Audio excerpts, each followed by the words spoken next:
The throne room of Emperor Zyx'thal fell silent as the human delegation was brought forward.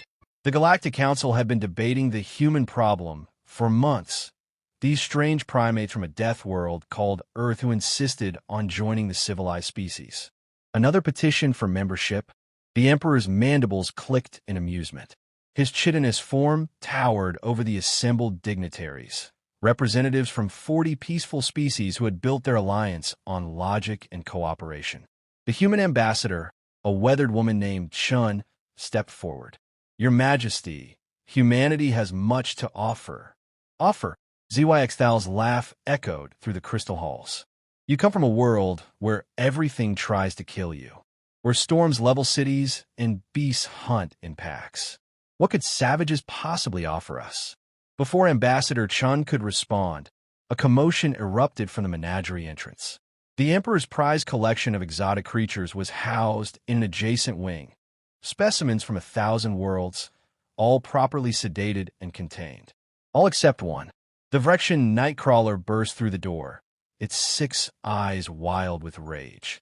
20 feet of scaled fury, venomous spines bristling. It had somehow escaped its containment. The creature had decimated an entire Vrexian colony world before being captured. Nothing could tame it. Nothing survived its rage. Dignitaries scattered. Guards raised weapons but hesitated. The creature was worth more than their entire fleet. The Emperor himself retreated behind his throne, all mockery forgotten. Only the humans remained still. A boy, no more than 12 standard years, had been standing quietly beside Ambassador Chun. Now he stepped forward, and Chun grabbed his arm.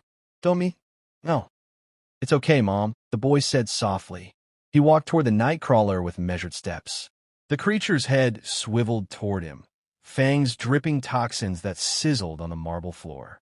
It coiled, ready to strike. Tommy raised his hand, palm forward. Easy there, big guy. You're scared, aren't you? This place is too bright. Too many weird smells. The Nightcrawler hissed, but something in the boy's tone made it pause. I get it. My dog Rex was scared of thunderstorms. You just want somewhere dark and quiet, right? Tommy's voice remained steady, calm. He wasn't using any technology, any telepathy, just words and tone and something the gathered aliens couldn't comprehend. Empathy forged in a world where humans evolved alongside predators, where they learned to read body language across species, where survival meant understanding that fear drives aggression. Tommy knelt down, making himself smaller, less threatening. Come here. I won't hurt you. The Nightcrawler's spines slowly lowered. Its eyes, all 6 of them, focused on this small creature who showed no fear, only understanding. Minutes passed like hours. Then the Nightcrawler crept forward and pressed its massive head against Tommy's chest. The boy gently stroked its scales, humming a wordless tune. The throne room remained frozen in disbelief. Emperor Zyx'thal finally found his voice, barely above a whisper. Impossible. That creature cannot be tamed. We've tried everything. Tommy looked up, still stroking the now peaceful Nightcrawler. You try to control it. That's different from understanding it. Back home, we learned to live with predators. Sometimes we became friends. Sometimes we became family. He smiled.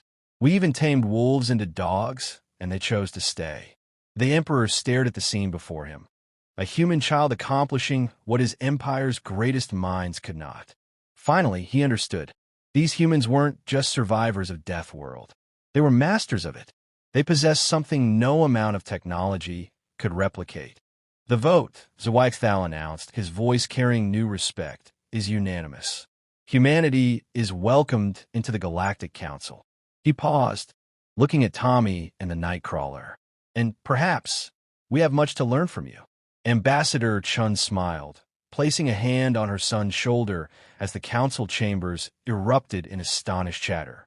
Humanity had finally found its place among the stars, not through superior weapons or faster ships, but through the same quality that had always defined them: the ability to turn enemies into friends, predators into companions, and chaos into harmony.